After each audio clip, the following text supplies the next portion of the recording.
Hoy vamos a tener sobre la mesa uno de los temas que corresponden a extrofia de vejiga y lo vamos a desarrollar con Joaquín Camacho, con Grisel de Lorenzi, con Pedro Mercado y Sofía Santambrogio, que es nuestro paciente disparador. Vamos a tener primero la presentación de Sofía, después vamos a poner un artículo de apoyo que tiene que ver con un gancho que hay entre este y el último artículo principal que tiene que ver con complicaciones quirúrgicas del paciente con extrofia. Así que bienvenidos a todos y los dejo con nuestro paciente disparador. Adelante, Sofía. Bueno, buen día a todos. Mi nombre es Sofía, tengo 26 años, soy paciente del doctor de Badiola. Fue el doctor que básicamente primero me agarró y me hizo todo, por así decir, y prometió atenderme hasta el día de su muerte, así que acá andamos con 26 años, lo seguimos viendo. Eh, bueno, en el día de hoy con lo que más quiero hablar es el tema de la relación médico-paciente. Eh, por suerte, pues en mi caso siempre tuve una buena relación, tanto mis padres como yo tuvimos una buena relación con De Badiola y eso nunca fue tal vez un problema, pero sí quiero hablar a más grandes rasgos. Creo que sí por momentos hay como puntos ciegos en los que no solo de un lado, sino de los dos, que hay entre los dos, y poder achicarla y buscar la manera de siempre estar a la misma altura generando esta distancia un poco más corta. Y más yendo a lo personal, yo siempre digo que, por lo menos a mí, no voy a hablar de todos los pacientes, hoy hablo de mí, si me preguntan cómo te sentís en relación al físico y nunca tal vez me preguntaron cómo estás. Yo por suerte dentro de lo que es la extrofia tuve buena suerte. A los 5 años me pusieron el Mitrofanov, después lo tuve varios años haciendo sondaje intermitente. En la adolescencia yo misma me dejé de sondar y se me cerró, de Badiola lo volvió a abrir, yo lo volví a cerrar, fue como esta constante comunicación no verbal en el que yo quiero algo y yo quiero otra cosa, así que nada, y tampoco fue mucho más que eso. Tengo un esfínter artificial que no lo uso, voy al baño como una persona normal, entonces dentro de la extrofia creo que yo soy una de las personas con más suerte, se podría decir. Pero sí no quita que durante las internaciones yo como persona pierdo un montón de cosas y ahí es donde entra el equipo médico en... A mí me importás un poco más que la reconstrucción urinaria o de lo que sea que hice yo ayer. Estaría bueno entrar en esa parte de la persona en decir, me importás más que tu malformación, tu patología o tu estar en este momento físico, sino también me importa cuántos programas con tus amigas estás dejando atrás o hace cuántos días no ves a tus hermanos o cómo están tus papás y todo eso. Creo que eso es una parte muy importante, eh, que tal vez estaría bueno que de la parte médica se vea la apertura hacia esa situación para que el paciente pueda sentirse más confiado y más cómodo en transmitir esta situación que tal vez a mí como paciente no me importaba si me tenían que abrir, cerrar, o sea, bueno, sí me importaba, pero me importaba más todo lo que me estaba perdiendo, el salir con mis amigas o el no ver a mi familia por un rato y estar encerrado en 4 paredes que ya al tercer día te vuelves loco. Y nada, creo que es un poco eso, es achicar la brecha que se creó en el mundo en esta relación entre el personal de salud y los pacientes, el ver al personal de salud como inalcanzables cuando en realidad es persona como vos y al final del día se va a casa y tiene su familia. Es esto, arrancar primero por la diferencia por la distancia física y después ir por la distancia personal que se genera en cuanto a lo que está sintiendo el paciente en ese momento, más allá del dolor o no físico. Bueno, muchas gracias, Sofía. Quédate con nosotros, que ahora Pedro nos va a brindar un artículo de apoyo en relación a esto que vos contaste. Vamos, Pedro. Gracias. Bien, buen día. Sí, yo les voy a contar sobre este artículo que es del Dialogues in Pediatric Urology. Esto es un artículo de una editorial que se saca bimensualmente en la revista de la ESPU, que es de la Societies for Pediatric Urology, Y el número, del que vamos a hablar, es de extrofia vesical.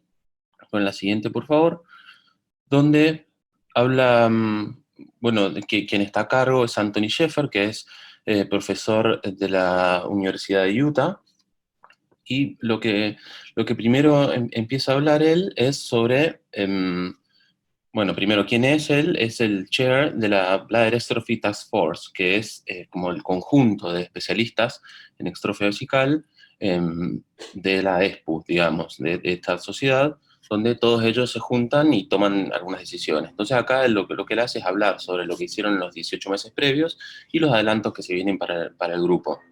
Entonces definen metas para el futuro y hablan sobre la relevancia de los resultados en la extrofia vesical que están basados en los pacientes. Siguiente. Entonces, acá hace como un análisis de lo que es el Task Force, que esta se inició en el Congreso de la ESPU de 2019 en Chicago, donde están todas las personas que ven acá a la derecha de la pantalla. Todos ellos se juntaron y dijeron, bueno, ¿qué vamos a hacer? Vamos a hacer un registro multicéntrico de extrofia vesical que evalúa los resultados a corto y largo plazo con la eventualidad, digamos, de estandarizar la cirugía o los cuidados pre o postoperatorios.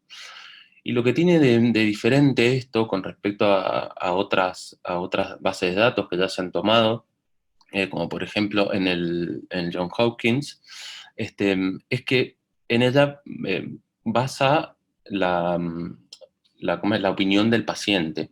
Es toda destinada derecho al paciente y toma en cuenta la opinión de ellos. Pon la siguiente, por favor.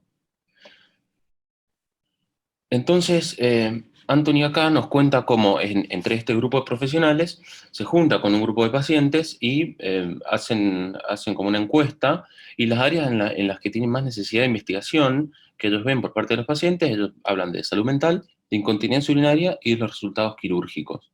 Y otras de las áreas que también surgen en la encuesta son la apariencia genital, la función sexual y reproductiva, los tratamientos alternativos y la relación entre personas.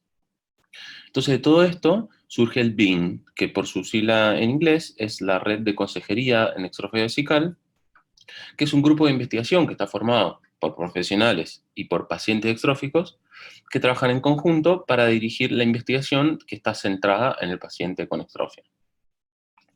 Siguiente.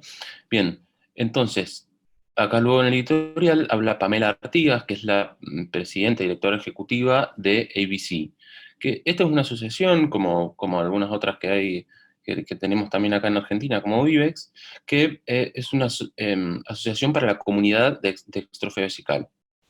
Ella lo que tiene es que surgió todo de parte de ella, porque tiene una hermana adoptiva con extrofia. Ella pudo ver cómo, o sea, las dificultades que tenía en el tratamiento, incluso estando dentro de todo un ámbito que realmente la contenía, con un buen estatus social o socioeconómico. Entonces empezó a ver que había muchas desigualdades en países de medianos y bajos recursos, donde los chiquitos directamente se morían. Entonces, en 2014 iniciaron como partnerships con India y con Estados Unidos, donde se unieron al US-India Bladder Extrophy Collaborative Team, que esto era ya una colaboración que había entre India y Estados Unidos para los chicos con extrofia, donde proveen apoyo social y educacional a los niños con extrofia y a sus familiares. Y luego, como empezaron a ver que esto funcionaba muy bien, se extendieron a Uganda, que en Uganda están haciendo lo mismo actualmente. Están cuidando a los chicos y educando profesionales, que en otro momento ellos agarraban y enviaban todos los chicos y profesionales de Uganda a India, y actualmente están haciendo todo localmente en Uganda. Entonces, esta asociación, ponen la siguiente por favor, lo que brinda es material educativo tanto a los chicos, lo anterior, a los chicos y a la familia. Gracias. Y organizan anualmente la Conferencia Internacional de Extrofia en Estados Unidos. Y bueno, acá está la página en la cual pueden ver cualquier cosita sobre la asociación. Ahora sí, la siguiente. Gracias. Isabela Prescott es la paciente que habla en este editorial de profesionales, ¿no? Donde esta es una paciente que dirige una carta a los profesionales, ella tiene 17 años, extrofia vesical, Y lo que primero habla es básicamente reconocer el trabajo de los especialistas, de todos los que han trabajado para ella, y claramente está muy agradecida. Pero cree que hay algunos puntos de mejora en el seguimiento de los pacientes en general. La primera es el apoyo al dejar de ser niños, lo dice así tal cual, porque ya ve que en esta transición hacia la adultez, como que quedan medios que dicen que no es el mismo trato que se les da. Luego también habla sobre la información o sobre estudios en la extrofia en mujeres, como que se habla mucho, como es más frecuente en el varón, más de los varones, y a las chicas se las deja de lado un poco. Y luego habla sobre, que a ella le gustaría saber, por una cuestión de curiosidad, sobre investigación genética relacionada a la extrofia vesical. Entonces, con todo este editorial, que la verdad nos habla desde un punto de vista diferente de la extrofia, del cual nosotros no tenemos por ahí todo el foco, como profesionales, como urólogo, en referencia a esto y a las complicaciones de la patología que afectan a los pacientes cuando se los dejan de lado, es que viene el artículo principal. Bueno, muy bien, fantástico, muy bien resumido, Pedro. Y bueno, vieron como nuestro paciente disparador nos indujo a comprender con mayor facilidad el Dialogues in Pediatric Urology, que justamente marca 2 o 3 situaciones que tienen que ver con información hacia el paciente, relación médico-paciente y demás, más allá de las reconstrucciones complejas.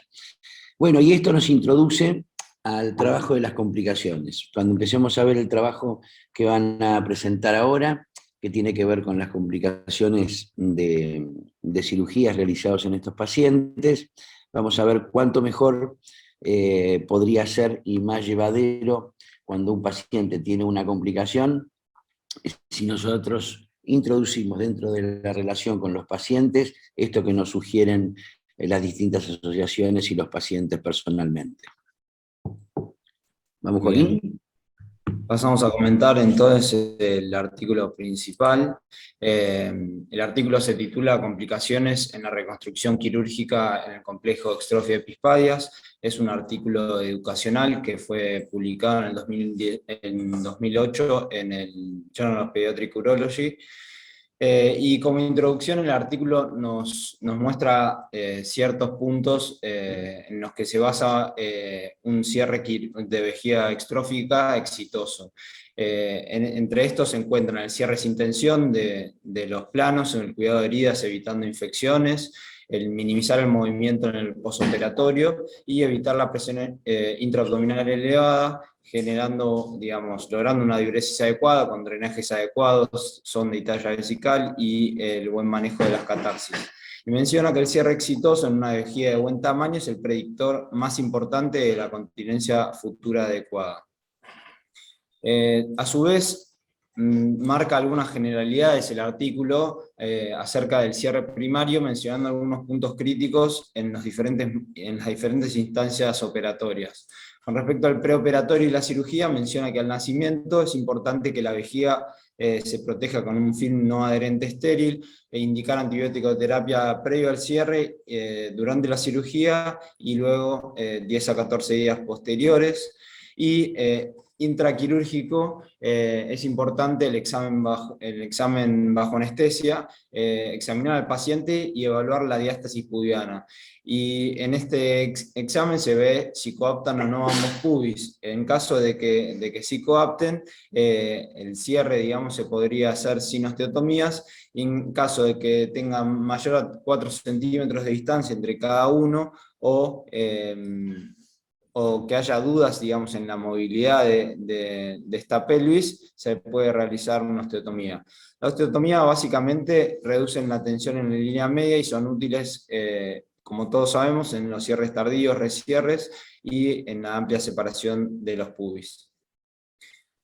Como ya mencionamos, el artículo vuelve a remarcar que el cierre de la vejiga y la uretra posterior debe realizarse sin tensión y con inmovilización durante el posoperatorio inmediato. Con respecto al posoperatorio, algunos puntos que marca el artículo son que si la cirugía se realiza sin una osteotomía, es importante realizar posteriormente una tracción colgante, la tracción colgante de Bryant, modificada por 4 semanas, Y en pacientes con osteotomías, la fijación externa por 4 semanas en los cierres primarios y 6 semanas en los secundarios. Es importante tener un control, digamos, bastante estricto del dolor referido por el paciente y también medido por escalas, la movilidad del paciente y los espasmos vesicales, y esto se da mediante infusión de opioides y el catéter peridural, opioides endovenosos, como les acabo de mencionar, y anticolinérgicos. Y también el cuidado meticuloso del sitio de inserción de los fijadores externos por parte tanto de enfermería como los propios médicos y otros profesionales de la salud. Marca también algunas, las principales complicaciones que vio, digamos, este grupo, que, digamos, se pueden remarcar como pueden ver en la pantalla, en estos diferentes puntos. La dehiscencia de herida, donde menciona que un 90% de los pacientes con dehiscencia vesical parcial o completa no presentaban osteotomías ni inmovilización de los miembros inferiores, como un hallazgo de este grupo. El prolapso de la vejiga, la obstrucción de salida uretral, que mencionan que se produce o por un daño isquémico de la placa uretral o un error técnico quirúrgico, y cálculos renales y vesicales que puede, digamos, verse principalmente en suturas que se realizaron intravesicales que perpetuaban estos cálculos. Algunas otras complicaciones que se mencionan es la necrosis glandular o de los cuerpos cavernosos y de la placa uretral. Después habla también en el estado postoperatorio tardío, que luego de la inmovilización, asegurar la inmovilización y retirar todos los catéteres ureterales, se le realiza una ecografía renal previo a la retirada del catéter suprapúbico y una cartilla con medición. El catéter suprapúbico se deja clampeado, se hace la medición del residuo postmiccional, y si ese residuo postmiccional es alto, se va a realizar una cistobiendoscopía diagnóstica viendo cuál es la causa de por qué el residuo postmiccional es alto, y si no, se retirará el catéter suprapúbico si el residuo postmiccional es bajo. La ecografía renal va a ir destinada obviamente a la dilatación del tracto urinario superior. En el caso de que no estén dilatados, se va a realizar un control a 6 semanas de la internación y a los cuarto mes postoperatorio. Luego empieza a hablar de las conclusiones del cierre inicial y habla de que ya hay varias series publicadas que aseguran que tienen una tasa de éxito entre el 70-80% de un cierre que logran una continencia con una función renal conservada futura. Y si el cierre inicial es bueno, hay mayor probabilidad de que el paciente tenga una micción espontánea con una capacidad adecuada y siempre conservando la función renal.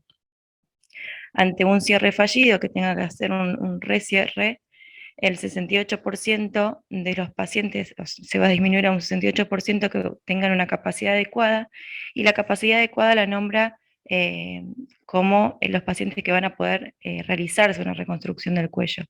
Y estos pacientes se reducen una continencia al 30%. Y aquellos pacientes donde tiene ya 2 cierres fallidos, se reduce un 40% esta capacidad para la reconstrucción del cuello y el 20% de la continencia.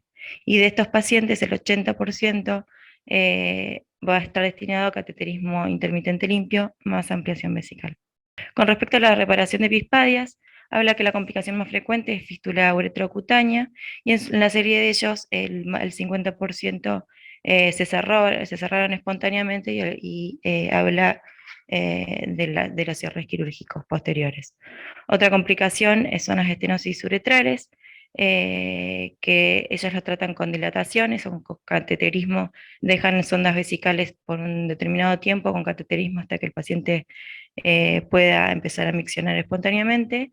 Y también habla de que hay descriptos, pero que ellos no tuvieron en su serie, pérdidas de piel del pene, glande, placa uretral o cuerpos cavernosos.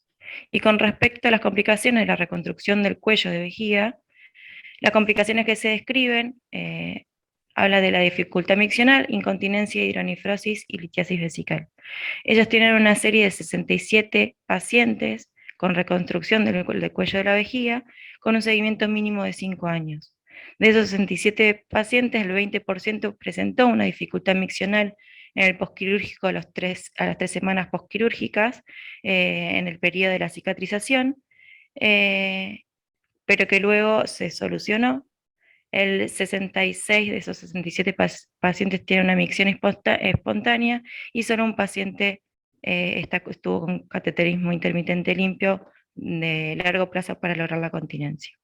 Otra de las complicaciones es la obstrucción del flujo de la orina, que bueno, como dije recién, ocurre la tercera semana posquirúrgica, y ellos las soluciones que encuentran para este tipo de complicaciones es mantener este drenaje suprapúbico y que lo van a tener el hallazgo con el residuo postmiccional elevado y la dilatación del tracto urinario superior, las dilataciones de la uretra o cateterismo intermitente limpio.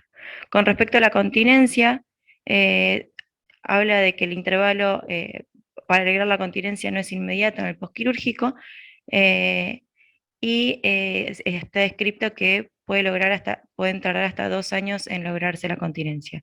En la serie de ellos tuvieron una media de 14 meses, entre 4 y 23 meses para lograr la continencia. Y la noche también pueden tardar hasta 2 años en obtenerse para tener noches secas. Y ellos se consideran que la reconstrucción del cuello falló si no logran estar secos por 3 horas en el posquirúrgico alejado, que son más 2 años posquirúrgicos. También hablan que el goteo continuo de orina en el posquirúrgico inmediato de la reconstrucción del cuello indica que estos pacientes podrán requerir otra intervención, y en estos pacientes en donde no logran la continencia, ellos sugieren como un tratamiento secundario la inyección de cuello, que tiene una tasa de éxito del 45%, pero la inyección de cuello por sí sola explican que no es suficiente, pero que sí es muy buena cuando se usa como complemento de la reconstrucción del cuello. La reconstrucción fallida, que habíamos dicho que es 2 años posquirúrgicos que no logran mantener la continencia, que serían más de 3 horas secos, el 50% pueden ser candidatos a una recirugía, y estos todos tienen que tener una capacidad mayor a 100 mililitros y una urodinamia estable en esos 2 años.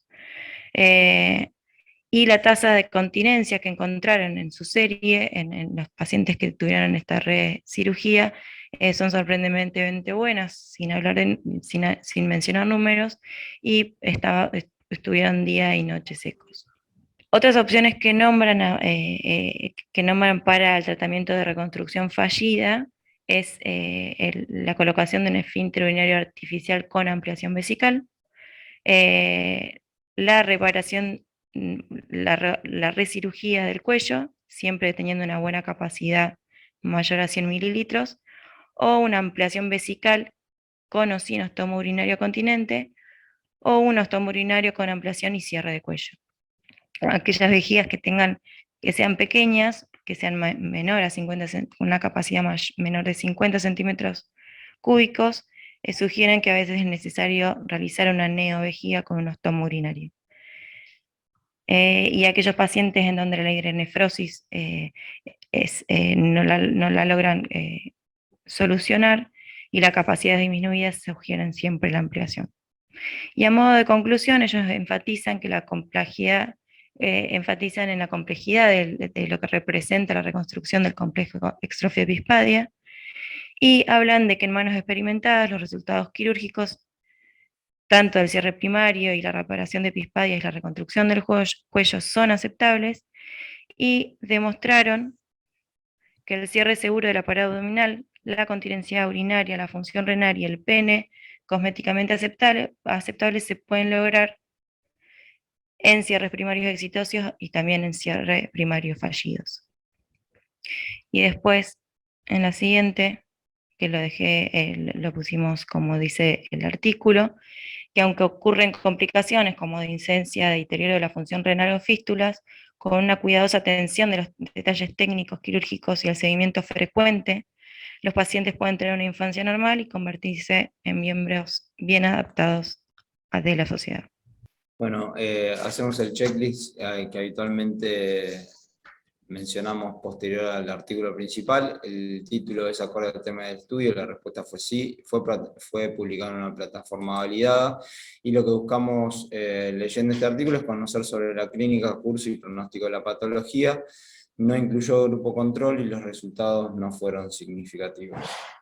Bueno, para abrir el diálogo y el intercambio de opiniones, este es un artículo principal al cual no estamos acostumbrados, porque habitualmente presentamos artículos que tienen que ver con estadísticas, porcentajes, complicaciones, grupos control y demás, y recordamos que este es un artículo educacional, es decir, si alguien tendría que comenzar a leer el tratamiento de la extrofia vesical, como tercera o cuarta lectura, después de estudiar un poco de embriología y desarrollo del aparato urinario, uno podría empezar a leer este tipo de artículos provenientes de una institución como Johns Hopkins y el doctor Gerhard, que tanta experiencia tienen en esto. Para disparar un poco la discusión, a mí me llama la atención que el tratamiento moderno de la extrofia vesical fue desarrollado por Robert Jeff, que fue el jefe de Johns Hopkins y que polarizó en esta institución muchísimos pacientes con extrofia de vejiga. Hay una cosa que me llama la atención, que teniendo la extrofia de vejiga resultados tan poco exitosos como una resolución completa y feliz, que desde las propuestas de Robert Jeff hoy sigan proponiendo lo mismo.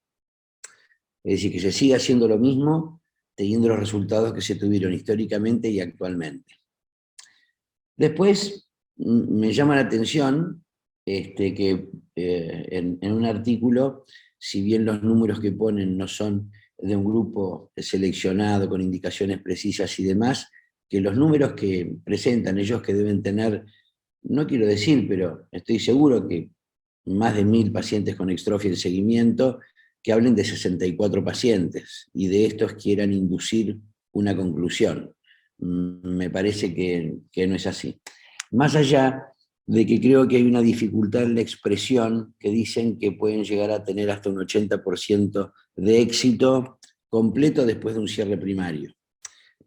Porque no es lo que uno ve, no en las manos de nosotros, sino en las manos del resto del mundo.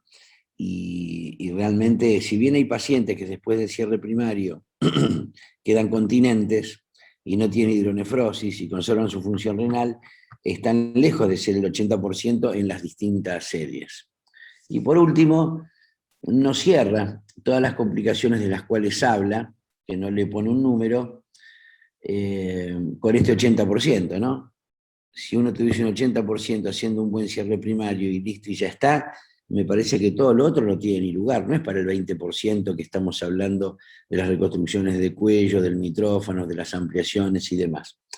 Así que bueno, si bien este es un artículo educacional para que los que están comenzando empiecen a relacionarse con la patología, vamos a ir subiendo el tono de los artículos en próximos bibliográficos que tienen que ver con datos, con una estadística mucho más fuerte. Y bueno, me gustaría abrir la discusión, alguien que pida la palabra, alguien que quiera dar una opinión sobre el artículo, sobre nuestro paciente disparador o lo que fuera. ¿Escuché a Sofía? Ah, Creo que es importante conocerla por nombre de pila y creo que es importante el toque de atención que nos da. Valoramos los cirujanos, y eso es lamentable, siempre discutimos las técnicas. Y la técnica es una parte del tratamiento. Y lo que trae Sofía al ruedo es que nosotros somos clínicos, quirúrgicos, y tenemos que tratar al paciente globalmente. Y no contemplamos el aspecto tan importante como es la vida del paciente, al margen de que hagamos una vejiga que funcione como tal. Y vos ves que el trabajo menciona como buen resultado que el paciente esté seco, que orine espontáneamente, cosa que estoy de acuerdo con vos que los números no me cierran en muchos aspectos, por más virtuosos que sean, pero en ningún momento contempla algo de la vida del paciente como persona, en su ambiente, en su desarrollo. Y esto para la gente joven, claro, uno es muy grande, no tanto como Luis Antaña, que está parado ahí, pero, pero creo que es algo que con el tiempo uno va a dar más importancia. En su relación con el paciente, ver pacientes grandes de 30, 40 años, que vemos pacientes de uno, que ven los problemas que tiene, que ven lo que hemos creado y que no les da importancia. Yo creo que esto es un toque de atención para las nuevas generaciones. Acordarse que lo mejor no es enemigo, lo mejor es enemigo de lo bueno. Y lo bueno involucra a todo el paciente, no conseguir un buen cuello que funcione como tal en un paciente que tiene un montón de angustias por otros problemas. Y como cirujanos tenemos que contemplar esos problemas para que seamos clínicos quirúrgicos. Pero el trabajo adolece de muchos problemas porque los números no me cierran para nada. Estoy de acuerdo con vos. No me acuerdo, no me cierra para nada. Morrucho, Luis Antaña, de Córdoba, tiene una experiencia importante en pacientes con extrofia de vejiga y me gustaría que, a ver si además de expresar lo que vos quieras, me gustaría que nos digas en cuánto pudiste trasladar las normas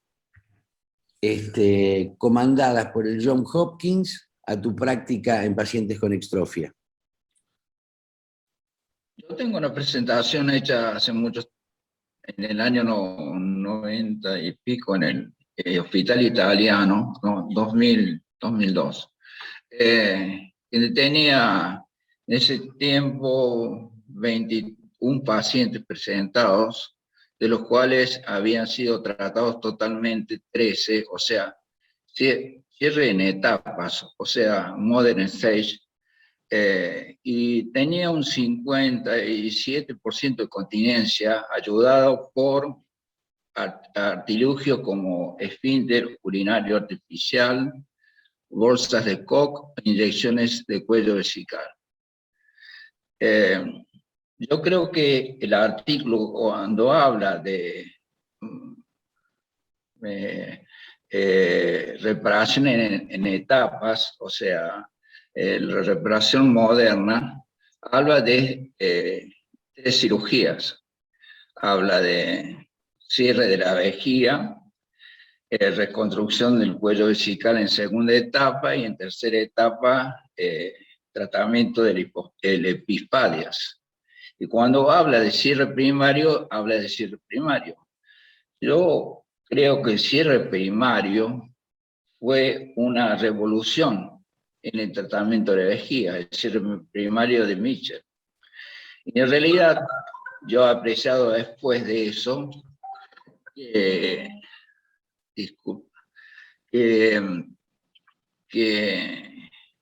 el cierre primario es accesible a realizar en todos los pacientes, sí. Fundamentalmente tiene un mejor acceso a la bandereta intersticiaria porque vos atacas la vejiga de adelante para atrás y accediendo al cuello vesical como casi fácilmente, y a la bandereta intersticial fácilmente también, y podés seccionarla claramente. Esta sección de la clara de la bandereta intersticiaria hace la diferencia con el cierre en etapas. Esa es la opinión que tengo yo. El cierre primario, tengo pocos pacientes esperados después de esa presentación, particularmente son 3 pacientes, de los cuales los 3 fueron extrofias de cloaca. Y no te puedo decir resultados porque después no he seguido los pacientes, pero sí te puedo decir que haciendo un procedimiento en etapas, en el momento de hacer la operación de Cadwell-Ransley para epispadias, tuve la más desafortunada experiencia en mi vida, que a pesar de controlarlo durante 10 o 15 días en el postoperatorio de un paciente, bruscamente apareció con una necrosis peniana que perdió prácticamente la totalidad del pene. Accidente que veo que les ocurre a todos, pero que mencionan principalmente asociado a cierre primario. No sé qué me va a decir. Gracias, Morruchito. Muy bueno que nos compartas tu experiencia. Yo creo que con respecto al cierre primario, una vez que uno lo deja, le saca los catéteres ureterales que le puso y que quedó con talla y demás, en la evolución de los primeros 3 a 6 meses, hay 3 tipos de pacientes, ¿no? Para redondear un poco para la gente joven. Uno es el que pierde orina con facilidad, que tiene incompetencia esfinteriana y le va a ser difícil desarrollar una buena capacidad vesical. Otro es el paciente que quedó obstruido, que con las nuevas técnicas quirúrgicas, como las nombró Sentañe, son más los obstruidos que los que quedan con incompetencia esfinteriana, y los obstruidos son un problema. Los obstruidos son un problema porque hacen litiasis, porque hacen reflujo, porque hacen pielonefritis y demás. Y después los otros, los mágicos, que no hay que hacerle nunca nada más en toda la vida porque parece que quedan continentes. Pero que también debe haber algunos, ¿no? Esos son los 3 tipos de pacientes que uno puede ver después del cierre primario. Me llamó la atención uno de los testimonios que pone en el artículo del Dialogues in Pediatric Urology, que pone especial atención al final sobre que le gustaría que haya más investigación en genética y la base del desarrollo de los pacientes con extrofia, ¿no? Hay muy pocos artículos que mencionan en la extrofia pura relacionados con una alteración genética o cromosómica. Sí es verdad que cuando la extrofia vesical viene combinada con otros defectos de la pared abdominal y con defectos de la malformación anorrectal, que ya no son pacientes con extrofia, son otro tipo de pacientes, ahí sí hay algunos artículos que tienen que ver que marcan los defectos genéticos del problema. Pero es verdad que en extrofia no. Seguramente esta hermana de la paciente está preocupada para ver qué trascendencia familiar pueden tener un paciente con extrofia, pero en lo personal yo no tengo ningún paciente que haya tenido un padre, un abuelo, una madre, una abuela con extrofia, y de las que ya son madres, bueno, no han tenido problemas. ¿Alguien tiene una relación familiar de pacientes con extrofia? No. Bueno, habría que ser dirigido a cuál fue el trauma durante la formación de la línea media que origina un paciente con extrofia, ya que no parece tener una base genética de transferencia, ¿no? Si tienen que ver Ricardo Soria quiere hablar. Sí, ¿Quién? eso. Ricardo Soria tiene la mano levantada. Vamos, nene. Buen día a todos, buen día a Sofía. Da mucho gusto verla, con el tamaño que tiene, cómo se expresa y la armonía de sus palabras. Recuerdo haber estado abrazado a ella mientras Andrés trataba de activar y desactivar un esfínter bajo un aparato de rayos. Recuerdo haber visitado su casa también, y verla ahora es como que me gusta que hizo con nuestro trabajo también. Así que bueno, esas palabras. Después los números del trabajo por ahí se podría comparar con otros centros que hagan la misma actividad, que no es el caso para nada mío y tampoco creo que nuestro. Sí creo que estos chicos tienen una oportunidad cuando nacen del cierre, y todo lo demás son eventos relacionados a la estrategia primera, que creo que sería lo que debiera de discutirse.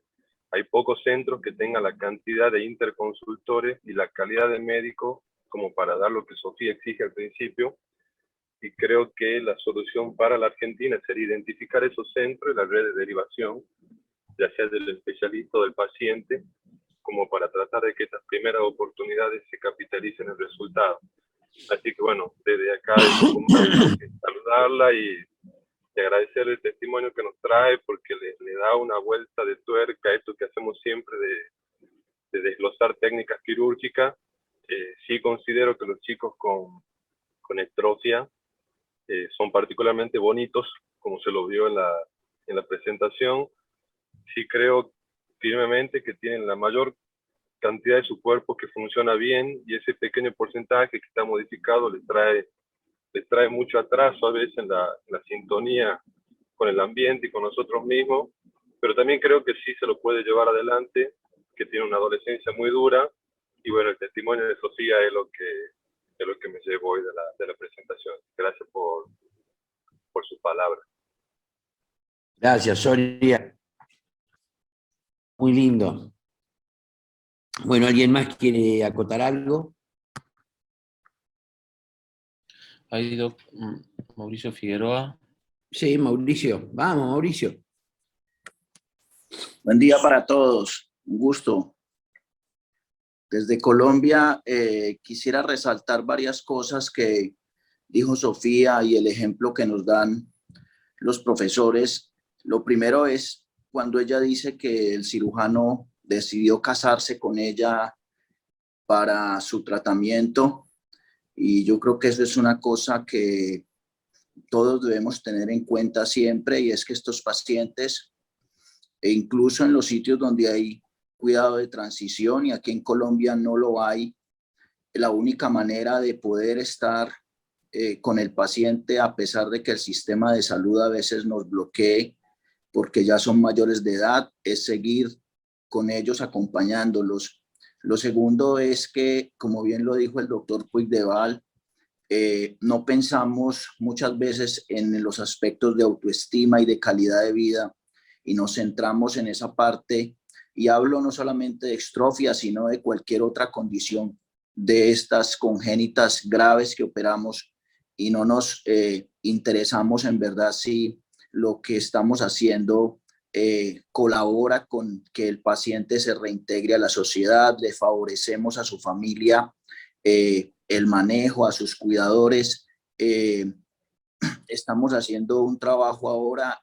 Solamente quiero comentar que el hecho de disminuir el número de pañales que una persona usa en cuanto al costo, cuando el sistema de salud no le da estas cosas, o en cuanto a su comodidad, todo eso favorece esa calidad de vida que el paciente al final es lo que exige. No es tanto el resultado quirúrgico como tal, sino en qué termina el paciente en realidad, y eso no lo vemos ni en 2 años ni en 3, sino que en realidad lo vemos a muy largo plazo.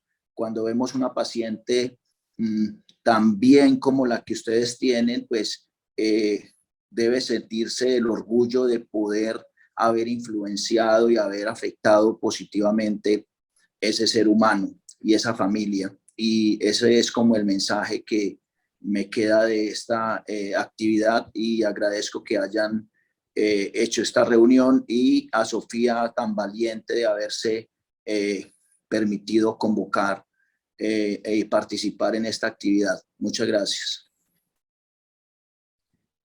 Hola, ahora que Mauricio hizo el comentario de pañales, es bueno identificar del trabajo, los que tuvieron la oportunidad de leerlo, que el Johns Hopkins sigue con la idea de que consideran continentes o exitoso el tratamiento con 2 horas de estar secos.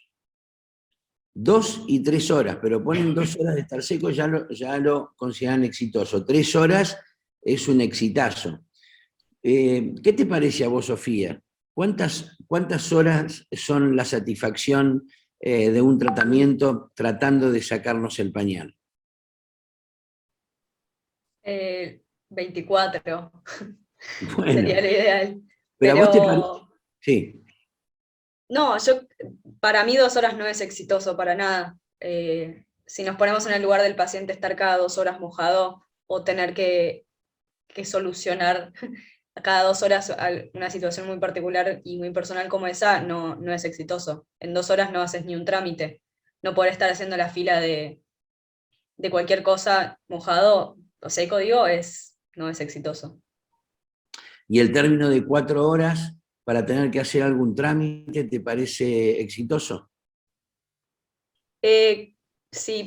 Si me permite, no creo que ningún horario es exitoso, no, por lo menos a mí no me parece exitoso que haya un periodo establecido, no, pero bueno, no se puede esperar más, o sea, yo entiendo, yo no puedo ser como el de al lado que puede pasar horas y horas y ni con ningún problema, pero si nos tenemos que poner de acuerdo, podría ser a partir de las 4 horas. No quiero establecer como 4 horas, pasan las 4 horas de que fui al baño y uy, me hice pis encima, porque la incontinencia es mucho más que eso, pero tal vez es el estilo de vida que uno lleva y el tipo de incontinencia que tiene.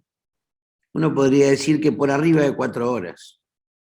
Y podría ser un poquito más. Podría ser un poquito más. Sí. Bueno, muy, muy bien, porque este es un detalle no de poco valor, porque uno si tiene un paciente 2 horas seco y que le diga, listo, ya llegamos, no tenemos que hacer ningún tratamiento más, es pesado si los pacientes consideran que esto no sirve para tener un desarrollo vital interesante, profesional, social y demás, ¿no? Porque uno baja la cortina y dice, listo, 2 horas ya no la trato más. A mí también me parece extremadamente poco tiempo. Bueno, ¿alguien quiere hacer algún otro comentario? Yo, Pachi. Y Sí. Iván. Yo, Pachi. Dale. Bueno. No, digamos, para la gente joven que está escuchando esto, tienen un panorama un futuro bastante aceptable. La ventaja que tengo yo sobre todos los que están sentaditos ahí, y quiero rescatar lo que dijo Figueroa, es que yo viví la época que a las estrofias se resolvía hacer un COFE, hacer una anastomosis ureterocolónica y terminar con la placa estrófica. Porque eso es lo que se hacía en la década de 50. Yo empecé viendo eso. Y después de 70 años, veo cómo se ha progresado. Entonces, el mensaje que yo quiero transmitir es que el futuro va a ser mejor, porque está trabajando en esa línea. Y yo, por los años que he vivido, tengo la oportunidad de ver cómo se lleva a progresar. Los cierres primarios hoy en día se logran. Si uno toma el recaudo necesario, se logran. Y la continencia, y cuando vemos a Sofía, vemos que hay muchas cosas que se logran. El futuro siempre es mejor y uno no debe perder la idea del futuro. Y la obligación de ustedes trabajar en el futuro. Trabajar en el futuro. Esa es mi idea y esa es la transición que estamos postulando entre la adolescencia y el adulto. No, uno es un médico de paciente, en todo sentido. La edad es una cosa que juega, pero las limitaciones no son puestas por las reglas, es por la forma que actuamos nosotros. Quería decir eso. Roberto.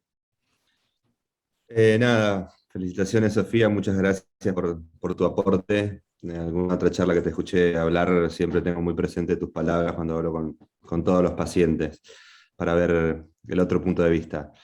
Pero bueno, hablando de la decisión de los pacientes, cuando son más grandes, siempre tengo en la cabeza un paciente que vive cuando roté por adultos, un paciente de 40 y largo, con una atrofia vesical, con un resultado estético aceptable, hombre, incontinente y que elegía estar en pañales porque tenía miedo de hacerse una cirugía que involucre el sistema digestivo con el cual no tenía problemas. Entonces, bueno, qué sé yo, de eso también hay diferentes opciones terapéuticas y cada uno tiene la posibilidad de elegir, sobre todo cuando ya tienen edad para hacerlo. Que nada, a veces no todos los pacientes eligen lo mismo. Nada más. Bueno, para seguir tu línea, Roberto, yo también conozco un paciente que fue operado a la primera vez hace 60 y pico de años, ¿sí? Por el doctor Puigvert, ¿sí? Que le hizo 2 intervenciones y que terminó con lo que acabamos de de nombrar una derivación ureteral a un segmento de intestino, y este intestino a la piel y una bolsa. ¿Sí? Bueno, les quiero decir, para los que pensamos, o si alguien piensa que todo se arregla operando, este paciente, varón, sexualidad, novias, pareja, hija, ingeniero y realizado. Y no tiene nada hecho de lo que nosotros proponemos. Y lo dice hoy. ¿Sí? Bueno, esto tiene que ver con que hay que tener todo en la cabeza para cada paciente, y que las cosas que pasaron de moda, por decirlo de alguna manera, no quiere decir que no se puedan realizar. Quizá como no están de moda se usan menos. Pero a mí me asombró cuando conocí a este paciente, porque dije, mirá el resultado final, el seguimiento a largo plazo, qué conocimiento nos puede decir a nosotros, que si bien puede tener algún problemita y demás, y bueno, sí puede ser, pero el tipo desarrolló toda su vida con un manejo sin olores, sin suciedad, sin nada. Y puede hacer lo que hacemos más o menos todos, tener una familia, tener una profesión, desarrollarnos, y es más, hasta tener otras enfermedades. Y no le hicimos ni una plástica de cuello, no le hicimos una ampliación, no le hicimos un micrófono, no le pusimos un esfínter, no le hicimos nada de eso, y el tipo está mucho mejor que a muchos que le hicimos todo lo otro. Por eso digo que desde la investigación genética de qué es lo que hay que eliminar de los cultivos, las verduras, el agua, que por ahí en determinadas zonas endémicas hay que investigarlo, hasta las reparaciones completas de la extrofia, tratando de transformar un aparato urinario normal, pasando por situaciones derivativas, hay que tener todo en cuenta y hay que estudiar todo.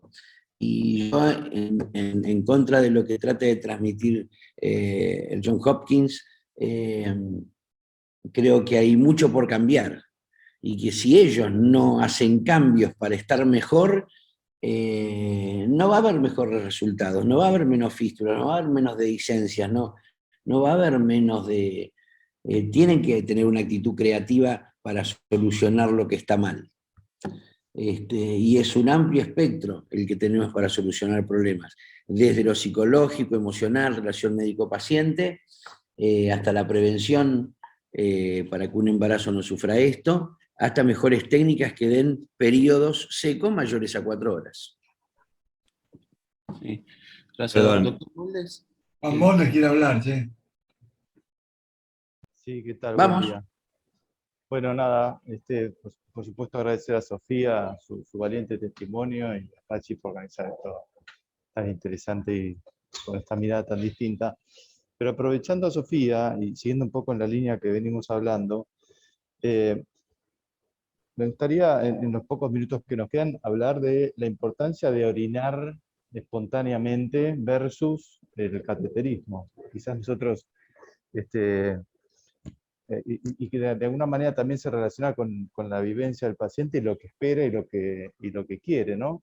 Entonces quizás nosotros nos desesperamos porque el paciente orine espontáneamente, y eso implica un montón de cirugías, y por otro lado no le puedo ofrecer un ostoma y hacer cateterismo y ser un poquito más sencillo los posoperatorios. Pero entonces, aprovechando, insisto, que está Sofía, un comentario sobre eso, ¿no? Tal vez yo voy a hablar de lo personal, porque obviamente cada paciente es un mundo y cada uno tiene sus preferencias. Yo tuve muchos años de sondaje intermitente, y ya voy varios años de orina espontánea, y para mí por lo menos la diferencia fue abismal. Una calidad de vida cortada por el sondaje, por más de que sean 2 minutos, realmente 2 minutos, implica un montón de cosas. Yo siempre se lo decía a mis amigas, era ir con un bolsito diferente al colegio y que todos los varones me pregunten a dónde vas con ese bolso, y que en realidad no te molesta hasta que de repente te das cuenta, tipo, che, soy distinto y no me gusta en ese momento de la vida. Es tal vez, no sé, no poder salir a alguna fiesta con tus amigas porque no hay baños adecuados para realizar el sondaje. Hoy sí hay distintas maneras de hacerse el sondaje, entonces tal vez es un poco más fácil, pero por lo menos en mi época tenía que ir a todos lados con mi bolsito, con mi sonda, mi frasco, la jeringa para medir y todo. Y no me puedo acordar hoy cuándo fue el cambio que pasó, creo que básicamente cuando yo mismo me cerré el micrófono y Pachi se dio, no sé, dijo, bueno, haz lo que quieras, más o menos, porque yo hacía lo que quiera. Ahí creo que empezó más todo lo que era la espontaneidad, digamos, para ir al baño, y la realidad es que mi estilo de vida cambió un montón. Sí, tal vez sacrifiqué el sentirme por momentos un poco más mal, digamos, por así decir, porque tenía más infecciones urinarias, tenía más dolor y demás, pero creo que por un tiempo yo elegí sentirme mal antes que usar un bolsito para ir al baño. Era esa presentación que yo tenía, esa carta de presentación que yo tenía hacia la sociedad, que en ese momento yo no quería ser distinta. Hoy te lo digo desde ir al baño normal, pero hoy tal vez elegiría otras cosas más que sentirme mal, porque sí hubo mucha infección y mucho paso por el hospital y demás, pero creo que por lo menos en mi caso, ir al baño espontáneamente fue, por lo menos para mí, un cambio abismal y que me mejoró la calidad de vida en un 100%. Bueno, eso es muy interesante escucharlo, Sofía, porque nosotros muchas veces hablamos del cateterismo como una solución que sin duda desde lo médico es muy relevante, pero quizás sin tomar en cuenta todo esto lo que vos acabas de contar. Entonces, me parece que este testimonio nos sigue abriendo esa mirada a qué es lo que buscamos con pacientes como vos, ¿no? Así que te agradezco tu experiencia. Yo quería hacer un pequeño comentario que no se dijo, o por lo menos no recuerdo escuchar, el extremo de los hombres que no tienen un falo y la tasa de suicidio que tienen estos pacientes es bastante más alta que la población general. Sí, eso ocurría más en la década del 70, ¿no? Pero es bueno esto que vos decís, Roberto, porque no hace falta contabilizar los que deciden suicidarse, sino que en el medio hay muchos pacientes que deben sufrirlo emocionalmente, esto de que sienten un falo insuficiente. Así que sí, es otro tema a solucionar, y no es menor el esquema corporal y el autorreconocimiento de la estética y el cuerpo de los pacientes. Bueno, si alguien quisiera decir algún comentario más, nos queda un minuto, y si no, me gustaría usar este minuto para que Sofía nos cuente qué va a pasar el 27 de noviembre. El 27 de noviembre vamos a tener más oficialmente la primer juntada, por así decir, de pacientes y familiares con extrofia vesical acá en Argentina. Ya nos venimos juntando varias veces, pero más informalmente, un asado en casa o algo así, organizado por el gran grupo que tiene Vivex, que es Viviendo con Extrofia,